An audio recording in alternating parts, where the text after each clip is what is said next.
विश्वामित्र जी के साथ वन में चले जाते हैं और वन में बहुत सारी युद्ध कलाएं सीखते हैं। गुरु ताड़का इत्यादि का वध करते हैं।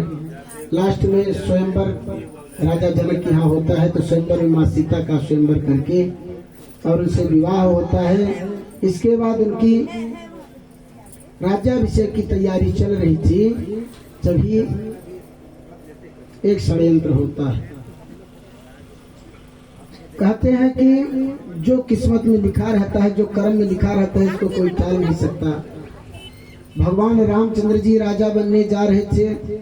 वशिष्ठ जैसे पंडित, वशिष्ठ जैसे ज्ञानी बढ़िया मुहूर्त निकलवाए, सब तैयारी चल रही थी, लेकिन विधि का विधान नहीं था, तो राज्य उस समय उनको नहीं मिल पाया।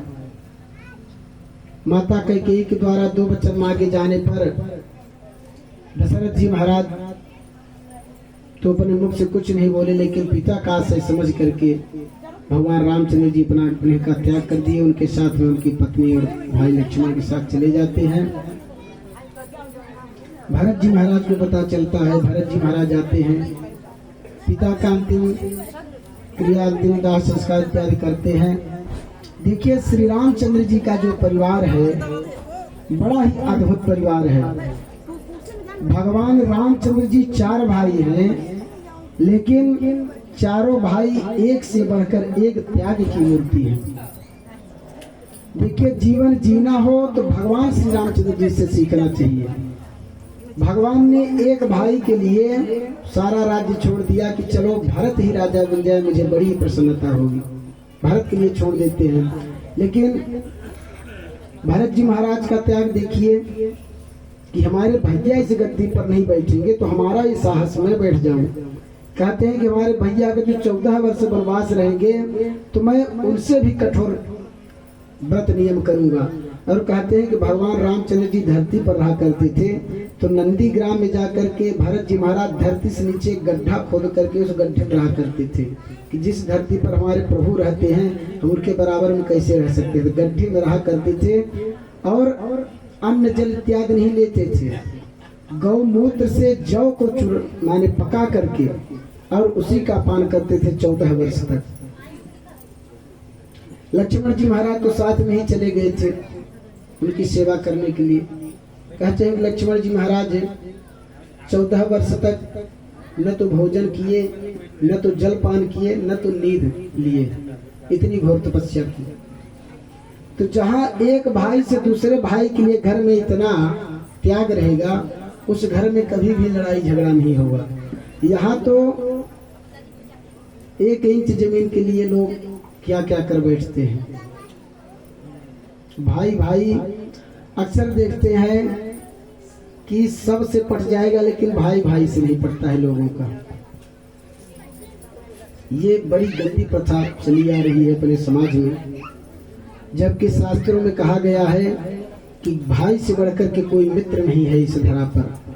अगर जो अपना भाई उससे पटता है तो उससे बड़ा मित्र नहीं है, लेकिन अगर जो उससे नहीं पटता तो उससे बड़ा दुश्मन भी कोई नहीं है। इसलिए आपका भाई आपके सभी राज जानता है, तो आप उससे क्या दुश्मनी कर सकते हैं।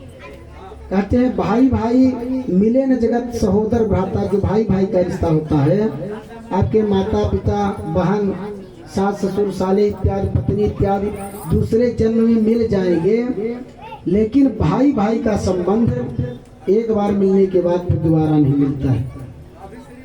इसलिए भाई भाई में कभी भी ऐसा नहीं होना चाहिए। प्रेम से बोलिए जय श्री कृष्ण। अरे जिस माता पिता से एक भाई जन्मा है, उसी माता पिता से दूसरा भी जन्मा है, तो भाई से झगड़ा क्यों किया जाए।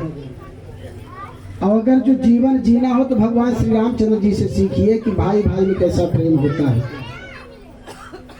प्रेम से बोलिए जय श्री कृष्ण।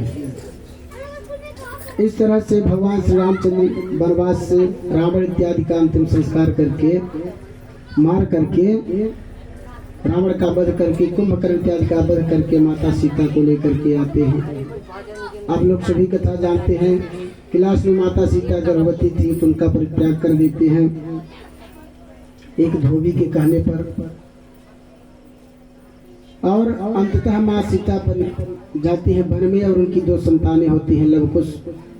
और परीक्षा देते देते जब उनका मन भर गया तो लास्ट में पृथ्वी से निकली थी और पृथ्वी में ही समा जाती है माँ सीता।